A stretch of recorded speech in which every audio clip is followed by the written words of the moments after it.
Good Neighbor Settlement House is located on 1254 East Tyler Street. It was started in 1953 by the First United Methodist Church as a community center in downtown Brownsville to provide the people of the community with a place to congregate and seek help. Volunteers and members of the church provided sewing classes, vacation Bible studies, and flower gardening. Over the years, Good Neighbor transitioned from a two-story building belonging to the First United Methodist Church to a separate free agency organization. In the 1960s, Good Neighbor added the dining room, thrift store, and shower house with the help of Sam's Foundation. The organization's motto is helping people help themselves. Currently, approximately 200 people use the facilities each day. 3 meals are served from Monday to Friday. Only 2 meals are provided on Saturday and none on Sunday. Good Neighbor also provides free showers and a change of clean clothes, and it continues to offer Bible classes and guitar lessons.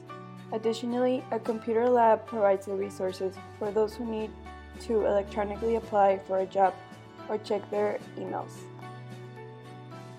The property includes a wooden canopy with 4 log benches, 3 wooden tables and a tetherball pole, and a flagpole.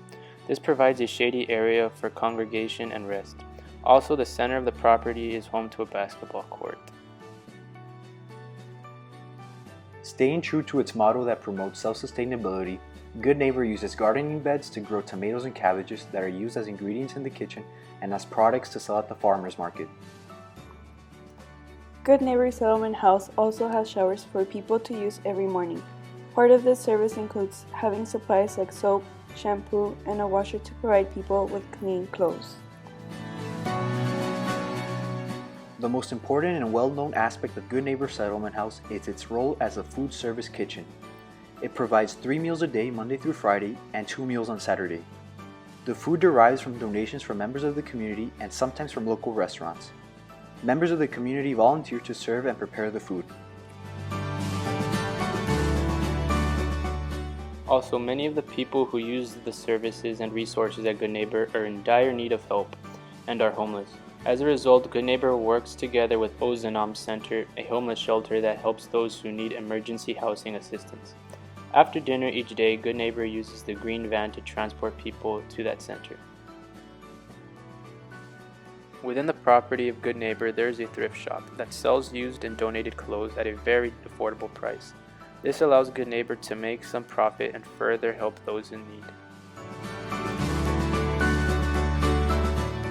Good Neighbor embodies its motto of helping people help themselves by empowering those who seek help there by providing them with the necessary help and tools to lift them up on their feet and allow them to be self-sustainable.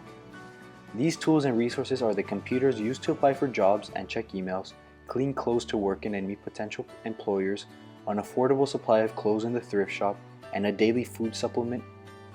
Good Neighbor also provides important classes such as Alcoholics Anonymous and English classes, as well as Bible classes. And do you like it here? Yes. And what do you like most about here? Well, we get to eat. The food, right? Yeah. Well, yeah. And do you have a close relationship with the staff, like Jorge, Rigo? Do you know them well? Yes. Are yes. they nice? Yeah, they're nice. Okay. And so, for how long do you know more or less how long you've been coming here? Altogether, like about 3 years. 3 years. A little less. 2.5. And what do you think of, besides like the food, like what do you think of Good Neighbor like as a place, like the area here with the benches and everything? It's nice. It's nice. They keep it clean. Well, we contribute to the cleanup, so it's all good. Okay, thank you, sir. Good Neighbor Settlement House exists, survives, and flourishes solely on the volunteer work and donations of the community. In order to support this organization's work, members of the community must volunteer more at Good Neighbor to take care of its facilities, continue to provide food, and donate money to finance the expenses. This issue of poverty violates human rights because it inhibits people from acquiring the necessary jobs to provide economically for themselves and their families. The right to basic needs such as food and shelter and clothing is a necessity for survival, yet many people are living without most of these things. This issue continues to plague the Brownsville area, affecting many citizens. Also, not being able to be self-sustainable diminishes the self-worth of a person and makes them dependent on others. Good Neighbor strives to help people help themselves and to empower them to not have to rely on charity. Poverty leads to people wandering the streets of Brownsville in search of shelter and food. Good Neighbor addresses this issue by providing a place to stay during the day, food, showers, and a thrift store. Another issue that is being presented is the major gap between the rich and the poor, and the lack of basic needs the poor have, and the little aid that they are receiving from the government. Data shows that 36% of residents in Brownsville live below the poverty level compared to 15% of the whole state of Texas.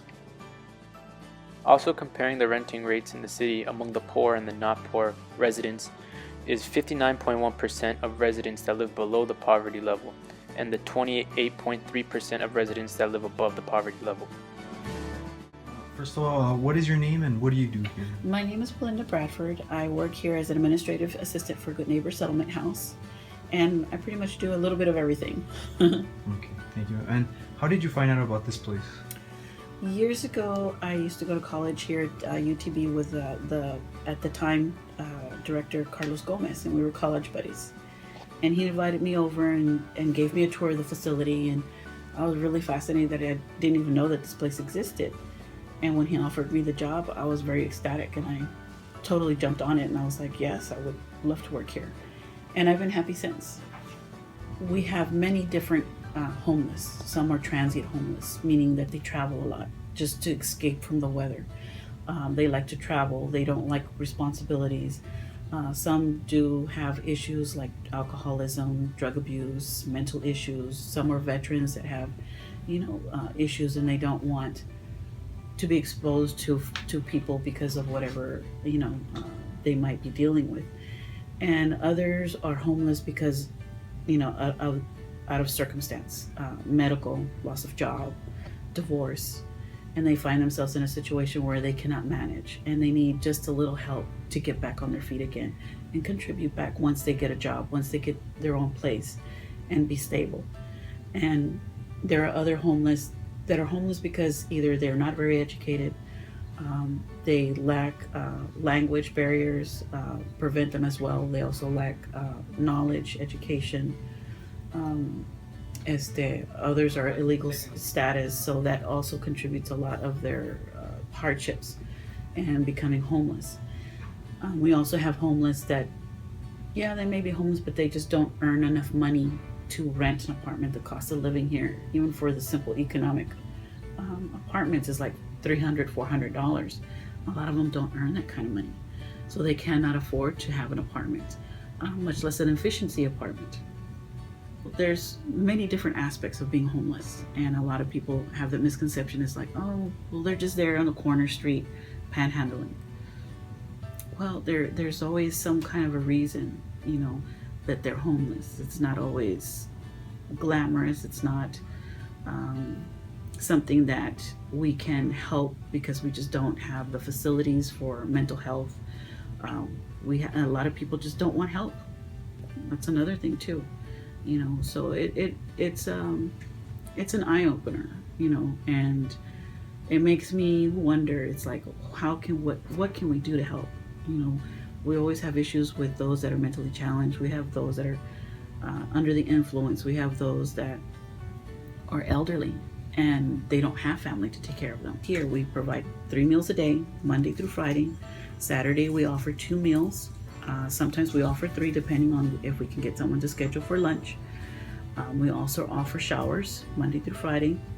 We also offer those homeless change of clothes. We also receive a lot of donations.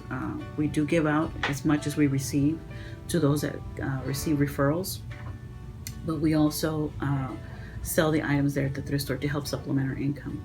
So we do a lot, with little that we have, we try to do as much as we can. Okay, thank you, ma'am. These are all the questions that we have. Awesome, thank you. Thank you for your time. One of the themes of Catholic social teaching that can be applied to the service side is the option for the poor and vulnerable, meaning that we are called to help those in need by offering defense, to the defenseless and speak out in social institutions in terms of their impact on the poor.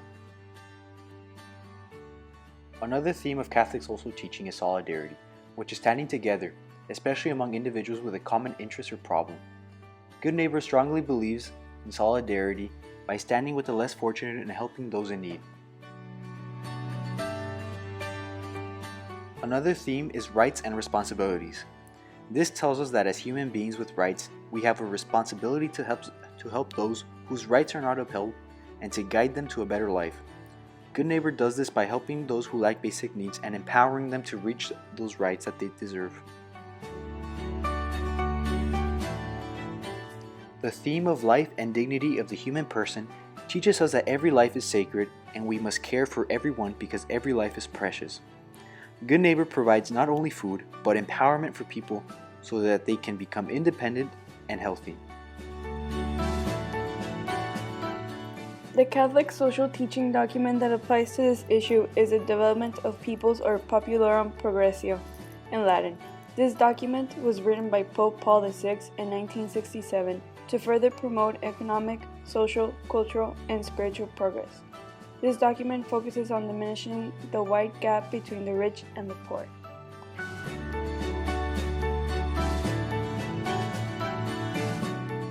In the document, Pope Paul VI states that the development of people cannot be limited to mere economic growth.